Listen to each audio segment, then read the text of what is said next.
నమస్తే, welcome to KK news. నేను శ్రీదేవి. కొడాలి నాని పరిచయం అక్కర్లేని పేరు.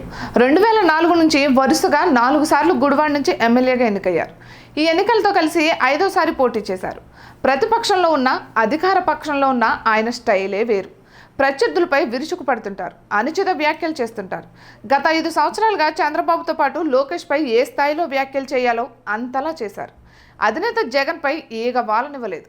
అయితే ఈ ఎన్నికల్లో వైసీపీ గెలిచే ఛాన్స్ తక్కువన్న సంకేతాలు వస్తున్నాయి. ఈ తరుణంలో కొడాలి నాని డిప్రెషన్కు గురవుతున్నట్లు తెలుస్తోంది. అందుకే కొంత అనారోగ్యాన్ని మూటగట్టుకున్నట్లు సమాచారం.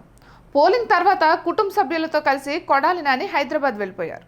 2 రోజుల క్రిందట అనుచరులతో కలిసి నియోజకవర్గానికి చేరుకున్నారు. మండలాల వారీగా రివ్యూలు జరుపుతున్నారు. ఈ క్రమంలో ఆయన సోఫాలో కూర్చోగా అచేతనంగా ఉండిపోయారు. గమనించిన అనుచరులు వెంటనే వైద్యులను ఆశ్రయించారు. తీవ్ర ఒత్తిడితో అనారోగ్యానికి గురైనట్లు వైద్యులు ధృవీకరించారు.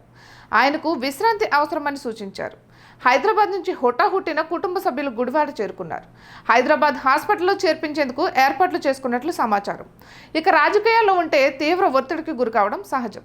పైగా కొడాలి నాని వంటి వారు మరింత ఒత్తిడికి గురవుతారు. ఎందుకంటే ప్రత్యర్థులపై ఆ స్థాయిలో విరుచుకుపడ్డారు కాబట్టి.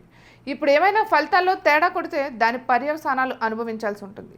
వైసీపీ అధికారంలో వచ్చిన తర్వాత మంత్రి పదవి తీసుకున్నాక కొడాలి నాని చేసిన వ్యాఖ్యలు తెలుగు ప్రజలకు సుపరిచితమే.